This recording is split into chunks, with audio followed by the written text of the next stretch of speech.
Welcome back to another episode of Legend Coming, and I'm in your ear.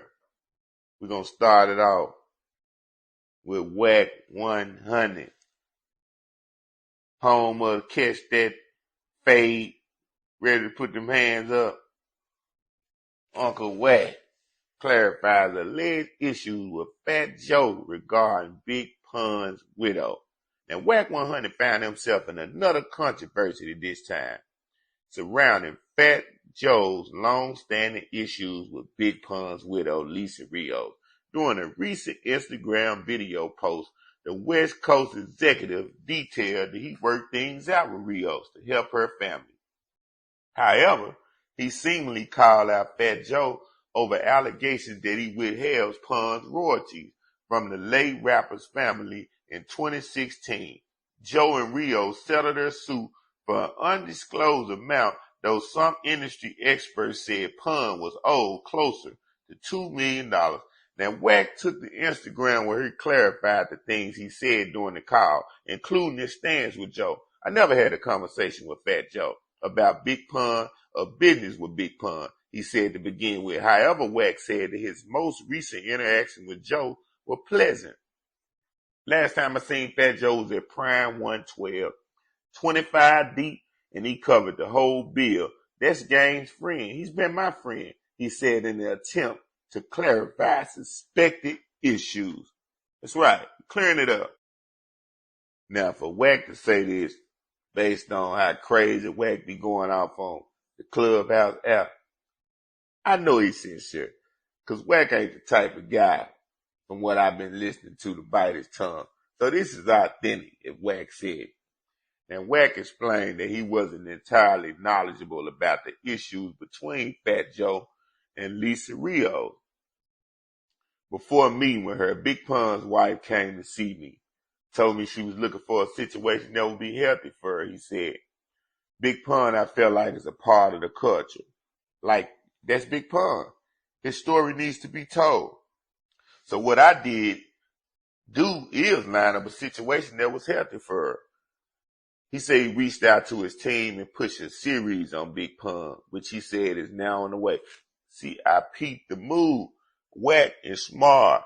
Y'all be listening to WACK talking crazy and talking that G talk, but really the man be thinking of a creative $1 million money making move. And he finna come up with a series like BMF, but it's gonna be talking about Big Pun. Remember I said it, remember you heard it on Legend of Comic Show. I spoke it into existence, and he just said it. Now, ultimately, WACK 100 didn't want anyone, including Fat Joe, to think that there were any actual issues. He said that he and Fat Joe have never had a conversation surrounding Big Pun in the past. As far as I'm concerned, he want to see Pun win and his family win. The Fat Joe I know, he said, let's kill that narrative. Fat Joe's a friend of mine. Let's kill the narrative that WACK stood up to Fat Joe, he said. Yeah, because see, that's what people do. They trying to start beef. Those are two old granddaddies in the rap game. They ain't got time to be going to war. But that's what the internet will try to do. If you listen to the comments and the posts that people put up, it'll be Vietnam in America. You can't fall for the bait. Now I'm going to go to a commercial break to let you know about, we got a scammer that rented a Dodge Challenger Hellcat and sold it on Craigslist for 26 racks. He pulled off the move of the century then. Guess how he did it? LA native Don Lee recently thought he found a killer deal on a 2016 Challenger Hellcat when he saw one for sale for $28,000. And we know they're saying, when it's too good to be true, it's too good to be true. He thought he started a killer deal. He got one all right. This is what he did. He messaged the seller and went to go see the car in person and made the deal and bought it. Little did he know the Hellcat actually wasn't the seller's to sell. The seller was a thief that rented the car from Drive Rentals in LA and sold it and ran. Now, the rental place realized something fishy when the renter asked for the car's spare key, telling them he lost the first one. That's what made the antenna go up. Then they said when they declined, the runner coincidentally found the original key. Now, after they tracked the Hellcat, a GPS tracker realized the car hadn't moved much. So when they came to pick it up, they tracked where it was. And instead of it being with the dude, is who he sold it to. The man made a fake title, painted the trunk, the roof, and dipped the wheel. He kitted that thing up. And got away with it. That was so cold. Man, people are so slow trying on the internet. You can get it. That's how the Cash App scam going around when they message you talking about, I feel generous. Oh, did you hear about that too? What He got killed? Who? Cash App man. Oh, yeah. He got killed, I think, at the ATM or something. There's something going on with it because they dropped a app called, they supposed to dropping the app the same day called the FedNet app the next following day. The what app? FedNet. Where they trying to get rid of paper currency and go all the way digital. Yeah. FedNet. Wow. They said he owns some of Bitcoin too. Some type of way he tied into Bitcoin. Yeah. It's a bunch of corruption going on right now. It's the time we living in. Basically, I think they're going to get rid of the paper currency.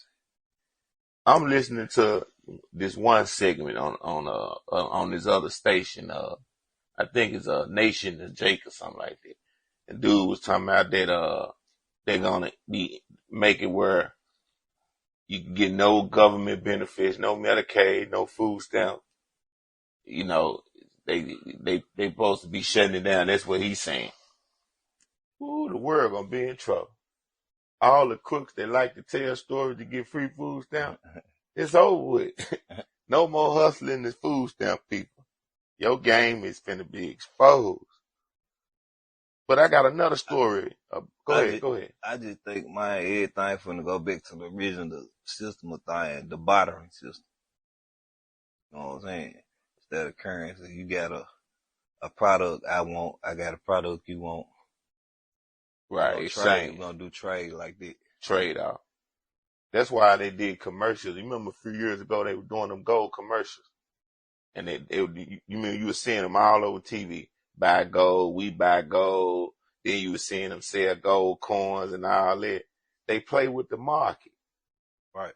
That's why that's just like the artificial intelligence. I know you've been hearing about that. Yeah. I'm scared of it. They already showing how they can mimic your voice. They gonna be able to, it's gonna be so cold, they gonna be able to call you on your phone and sound like your girlfriend, and she can tell you, babe, I just had a flat tire. I'm stuck on I-55. Cash out me $250. You gonna cash out the $250. That wasn't never her.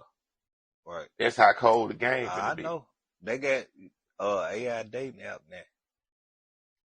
So they got artificial intelligence dating out now. But you can talk to a fake person. App. Yeah. So you got to be throwed off to do that. Who in their right mind gonna talk to a computer as a relationship? But you know what? We living in America. They got some crazy fools that's gonna actually have a computer girlfriend. Think about that. They got people to do that. Weird. Sick.